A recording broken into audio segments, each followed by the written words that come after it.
Okay, sorry, we're not going to do those two-dimensional kinematic problems now. We'll do those later. What we'll do now is we'll go back to circular motion. So let's talk about uniform circular motion. So this is supposed to be uniform circular motion, right? This guy getting swung around by his girlfriend, I guess? I don't know. All right, so uniform circular motion. Now, actually, we'll talk about non-uniform circular motion in a later chapter. So right now, we just want to do uniform circular motion. Again, what does that mean? It means that the speed never changes. The velocity changes, right, because the direction changes. All right, now, when we're talking about just regular one-dimensional motion, we made a decision, right? We said that this is going to be plus direction, that's going to be minus direction. And I did say, though, that we can change our mind.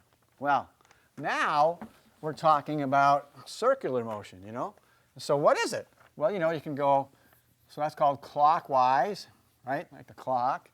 And this is called counterclockwise.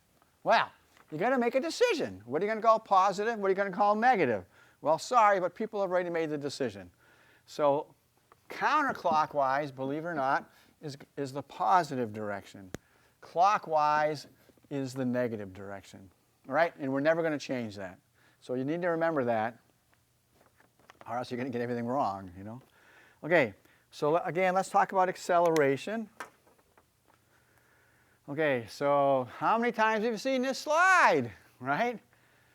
So uniform circular motion, use vector subtraction to find the direction of acceleration vector at point A, point straight up. All right, now, and again, no matter where you are, the arrow points towards the center of the circle, right? Center of the circle. Okay, well, we're going to give stuff like that a name. And so since all of these acceleration vectors point towards the center of the circle, it's kind of smart to call it not just A, call it A sub C. Now C, it doesn't stand for center. It stands for centripetal. But what does centripetal mean? Center seeking, all right? So if you want to think of this as center, fine. I mean, it's perfectly fine, all right? So this acceleration that points to the center of the circle, and again, what is it doing? It's only changing the direction of motion, right? It doesn't change the speed because it's uniform circular motion. So this acceleration points to the center of the circle. It's called centripetal with a P, right? Centripetal acceleration, okay? Now notice, and this is important, we'll see this throughout the semester, that the velocity is tangent to the circle, and so this is a right angle. So everywhere along the circle, the centripetal acceleration is always perpendicular to the velocity. So the instantaneous velocity v, we didn't really need to say instantaneous, right? I told you the other day, whenever we say velocity, we mean instantaneous. So the velocity v is always perpendicular to a sub c, everywhere. Okay, now, I'm not going to prove this, but I highly recommend you memorize it because you can use it in Physics 105 and 106 and who knows where else. So what's the value of a sub c? So a sub c is v squared over r. It's all v squared over r. That's not so bad, right? So a sub c, v squared over r, and the direction is toward the center of the circle. In Physics 106, when we do like nuclear physics and atomic physics, let's just say we have a nucleus here, an electron here. Well, the electron is undergoing uniform circular motion, right? So it has an a sub c, right? And again, a sub c is v squared over r. So we're going to use it in 106. You just use it a lot. So that's why, we don't have to memorize a lot in this class, but I would highly recommend you memorize that. You'll be grateful that you did. How much time do we have? Okay. All right. The last topic, by the way, we're going to do the kinematic problems at the very end on a different video. So the last topic we want to do is relative motion. Relative motion. So this is Newton, and this is Einstein, and you'll see why I showed these pictures soon enough. Okay, relative motion. All right. You are driving to town on H3. The speedometer in your car reads 45 miles an hour. Slacker.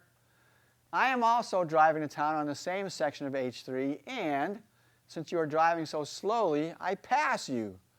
The speedometer in my car reads 60 miles an hour. What is my real speed? So think about that, and then, so pause your video. All right, we're back. Now, if you're careful, you realize that this is really not H3, but I couldn't find a picture of H3, so hey, what can I say, right? All right, so what is my real speed? It's a meaningless question, right? Because you have to say relative to what, or relative to who, okay?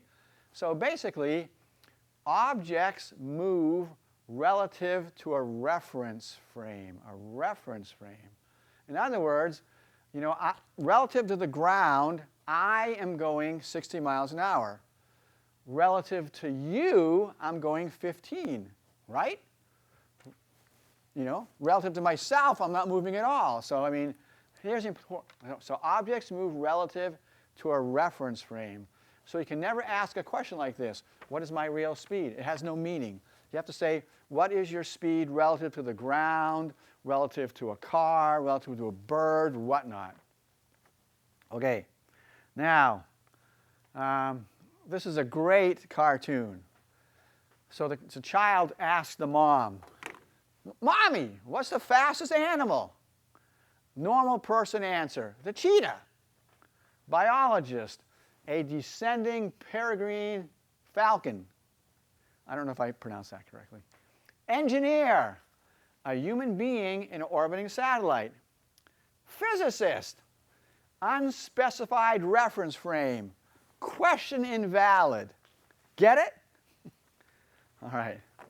So objects move relative to a reference frame. All right.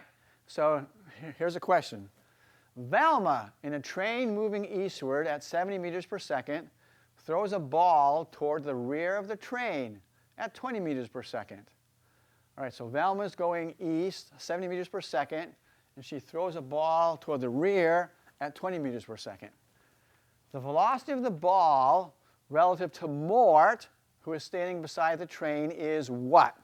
So, I don't want you to use any equation, I just want you to think about it. So pause your video and think about it.